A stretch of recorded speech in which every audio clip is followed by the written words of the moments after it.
সাব্বিরকে ওদের লঙ্গার ভার্সনের জন্য ওরা নিতে চায়। যদি একটা প্লেয়ার 15-20 বছর খেলে চলে যায়, আমরা কিন্তু সাথে সাথে ওর সমমানের পাওয়া একটু মুশকিল। সাব্বিরকে টি-20-তে নিবে, আমি মোটামুটি শিওর।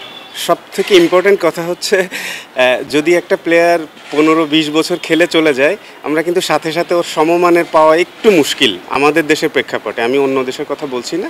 তো তারপরেও আসলে আমাদের মানে ইয়াং যেসব বোলাররা আছে, মানে দেখে আমরা বেশ আশাবাদী, বাট একটু সময় লাগবে ওরা বেশি ইয়াং।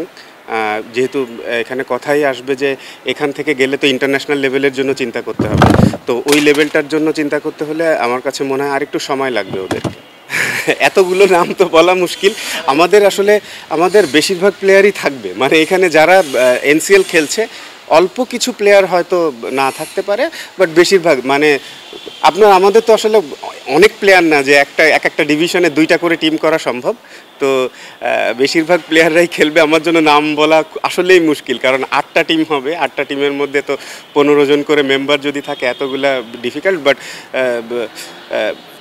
এখানে স্পেশালি আমাদের ইয়াং প্লেয়ার যারা আছে তাদেরকে দেখার একটা ব্যবস্থা করা হচ্ছে আর কি। ভাই যেমনটা বলছিলেন আসলে যে এতগুলো নাম বলা মুশকিল, কিন্তু কয়েকটা নাম যারা আসলে টি-20 স্পেশালিস্ট হিসেবে বাংলাদেশ ক্রিকেটে পরিচিত, সাব্বির রহমান তাদের মধ্যে একজন, যিনি আসলে রাজশাহী ডিভিশন টিমে যেই দলটা ছিল সেই দলে ছিলেন না, 4 দিনের যেই ফর্মেটটা ছিল আর কি, টি-20 ফর্মেটে তিনি আছেন কিনা?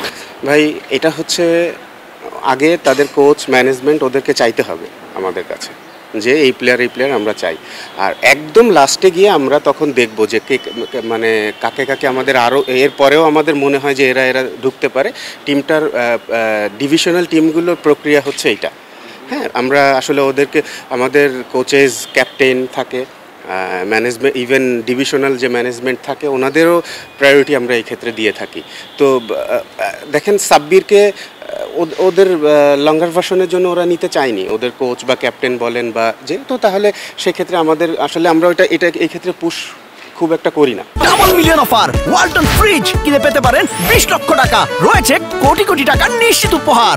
যদি আসলে টি-20 তো না নিতে চাই, সেক্ষেত্রে আপনাদের কোনো আমার মনে হয় না নিতে চাওয়া হবে, অবশ্যই চাইবে ওকে নিতে। সাব্বিরকে টি-20-তে নিবে, আমি মোটামুটি শিওর। এনসিএল আমাদের মানে হিসাব যদি করেন তাহলে এটা আমাদের সেকেন্ড হাইয়েস্ট ক্রিকেট, মানে টেস্ট ম্যাচের পরেই তো ফার্স্ট ক্লাসের স্থান। তো সেখানে প্রচুর প্লেয়ার দেখা যাচ্ছে যারা ভালো করছে এবার, বোলিং বলেন ব্যাটিং বলেন। তো এইখানে দেখেই যে আসলে বলে দেওয়া মুশকিল যে ন্যাশনাল টিমের জন্য রেডি হয়ে গেছে বা একদম পেয়ে গেছি, এখানে এ টিমের খেলা থাকবে, বিসিএল থাকবে, এই সব কিছু দেখলে তারপরে আসলে একটা ডিসিশনে যাওয়া যাবে। ফট করে একটা টুর্নামেন্ট দেখে আসলে বলা মুশকিল। আর আমাদের এখন প্রচুর ইয়াং প্লেয়াররা খেলছে, তো ওদেরকে আসলে এই অল্প দেখে আমি মনে করি না যে ফট করে একটা ডিসিশন নেওয়া ঠিক হবে।